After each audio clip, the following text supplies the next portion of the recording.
freezing temperatures, inadequate shelter and reports of food and water shortages. Well, that's the reality being faced by thousands of people stuck in a no man's land along the Polish-Belarus border.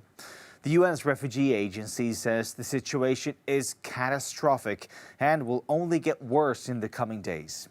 Poland says it's stopped multiple attempts by groups of migrants trying to breach the frontier, where it now has at least 15,000 soldiers. Now, this crisis has been building along the border with Poland for several months, but the last few days have seen a deterioration not only in the political crisis that's building, but also in the humanitarian conditions. The situation is very catastrophic, and in a day it will become worse, I think. So we need to do something. We have already started to provide the humanitarian aid through the Red Cross and will continue to do so for a few days. If somebody wants to get back home, representatives from the International Organization for Migration are here, and they will help them get back. This is their right and their choice.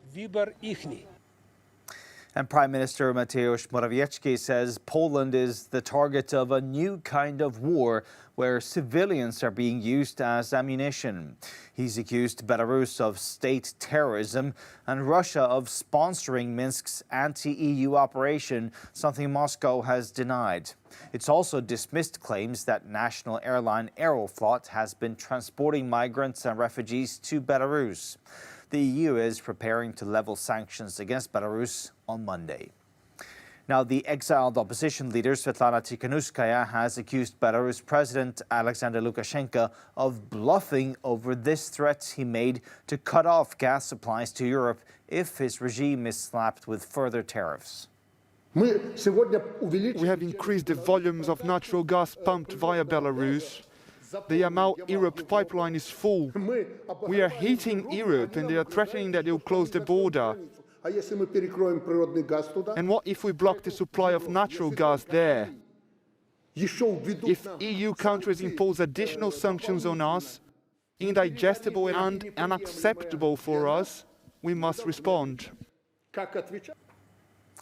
Now, our correspondent Shona Murray joins me now live from Brussels. Shona, even though the EU is unhappy with Belarus' actions, isn't Brussels concerned about the human suffering that's happening on its border and the reports of help struggling to reach these people? Yeah, it's a very important question, Per, because obviously we know when you listen to the politicians, the language around this situation is around borders, hybrid warfare, sovereignty, conflict, and very little, it appears, is around concentrating on the fate of these refugees, migrants, children stuck in deplorable conditions without access to sanitation, water in freezing conditions. Yesterday there was a debate in the European Parliament with Josep Borrell, the EU's High Foreign Policy Chief, where MEPs essentially called on the EU to, live up to the principles that it purports to have when it comes to dignity and rights.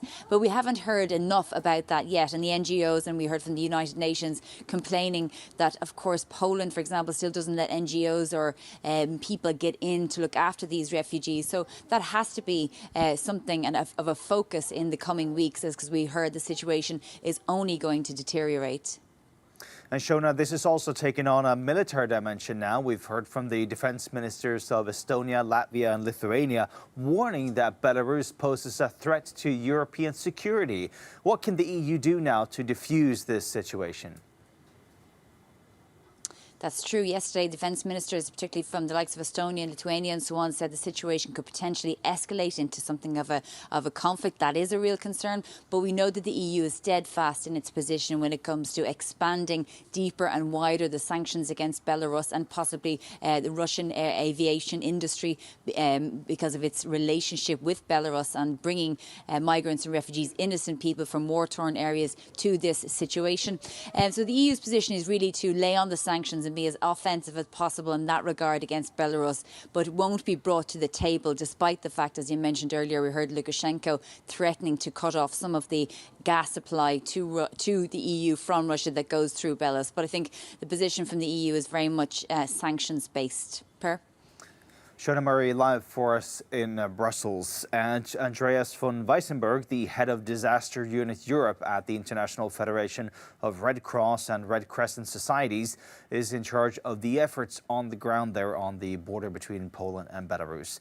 And he spoke to us about the challenges of operating on both sides of the border.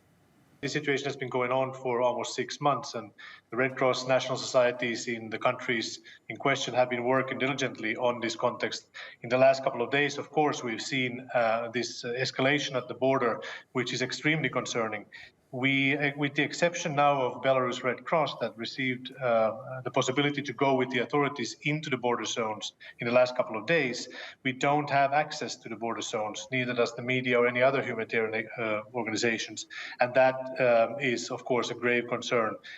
We have, as we can see clearly from the pictures, dire situations. It was mentioned already, sub-zero temperatures during the night.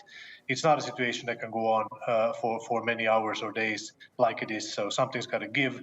And until that happens, we do have quite a lot of migrants, including women and children, suffering in this situation.